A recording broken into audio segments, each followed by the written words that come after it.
क्या आपने कभी सोचा है कि एक छोटे से व्यापार से शुरू हुई कंपनी कैसे विश्व की सबसे बड़ी मल्टीनेशनल कंपनी बन गई? 1858 में भारत पूरी तरह अंग्रेजी राजसत्ता के अधीन हो गया था। 1857 के विद्रोह की विफलता के बाद यह विशाल देश प्रायः निश्चेष्ट पड़ा था। उसने घुटने टेक दिए थे। आने वाले दशक अंग्रेजी राज्य के सूर्य के ऊपर चढ़ने के वर्ष थे। उस काल में भौगोलिक दृष्टि से भारत कहलाने वाले भूखंड को दो लाभ हुए। एक तो पूरे देश का एकीकरण एक स्थिर राजनीतिक इकाई के रूप में हुआ।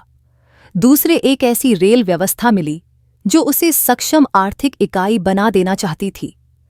इस काल के बारे में श्री जवाहरलाल नेहरू ने अपनी पुस्तक डिस्कवरी ऑफ इंडिया में लिखा है, भारत धीरे धीरे 1857 के विद्रोह के आघातों से संभला। अंग्रेजों की नीति के बावजूद भारत को बदलने वाली शक्तियां अपना काम कर रही थीं। एक नई जागरूकता पैदा हो रही थी। भारत के इस नवजागरण के दो रूप थे। एक तो वह पश्चिम की ओर देख रहा था, दूसरे वह अपने और अपने अतीत के भीतर झांक रहा था। भारतीय अपने आप से एक ही सवाल करने लगे, आखिर वह कौन सी बात थी जिसके कारण एक विदेशी ताकत उनकी प्राचीन भूमि पर हावी हो गई? पश्चिम की संस्कृति के उनकी अपनी संस्कृति से श्रेष्ठ होने के कारण तो ऐसा नहीं हुआ, या आधुनिक विज्ञान और तकनोलॉजी की वजह से तो यूरोप को आगे निकल जाने का मौका नहीं मिला। भारतीयों का एक नया वर्ग जाग रहा था। वह अंग्रेजी सीखने के लिए उत्सुक था। लॉर्ड मैकाले द्वारा परिचित कराए जा रहे पश्चिमी तौर तरीकों के अध्ययन से लाभ उठाने की उसमें लालसा थी। लॉर्ड मैकाले 1829 में इंग्लैंड लौट गए। इसी वर्ष जमशेदजी नसरवानजी टाटा का जन्म हुआ।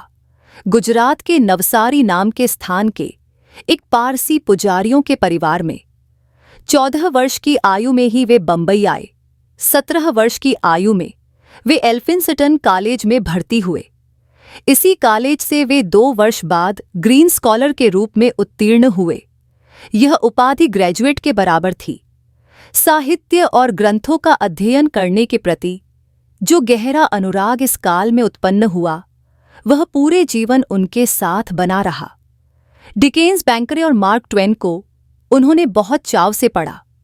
सुदूर पूर्व और यूरोप में अपने शुरू के व्यापारिक उद्यमों के बाद 1868 में उन्होंने एक निजी फर्म प्रारंभ की। उस समय उनकी उम्र थी 29 साल और पूंजी केवल 21,000 रुपये। अबिसीनिया में जनरल नेपियर की अभियान सेना के लिए जरूरी सामान की सप्लाई का एक ठेका उन्होंने और उनके साथियों ने प्राप्त किया। मुनाफे में जो हिस्सा उन्हें मिला, वह कपड़ा उद्योग में अपना कार्य शुरू करने के लिए काफी था। इससे पहले भी वे कई बार मैनचेस्टर जा चुके थे। तभी से उनके मन में एक कपड़ा मिल शुरू करने की तमन्ना थी। कुछ दोस्तों की साझेदारी में उन्होंने एक पुरानी ओनील मिल खरीदी और उसे कपड़ा मिल में बदल दिया। उसकी खुद व्यवस्था की और 2 वर्षों के भीतर ही उसे फलता फूलता प्रतिष्ठान बना दिया। 2 साल बाद उसे मुनाफे पर बेच दिया। उस जमाने में बंबई में करीब 1 दर्जन कपड़ा मिले और थीं। इसे भारत का कॉटन पोलिस यानी वस्त्र उद्योग का महानगर कहा जाता था। फिर भी जमशेदजी ने अपनी मिल उस प्रदेश में लगाने की सोची जहां कपास की पैदावार होती थी।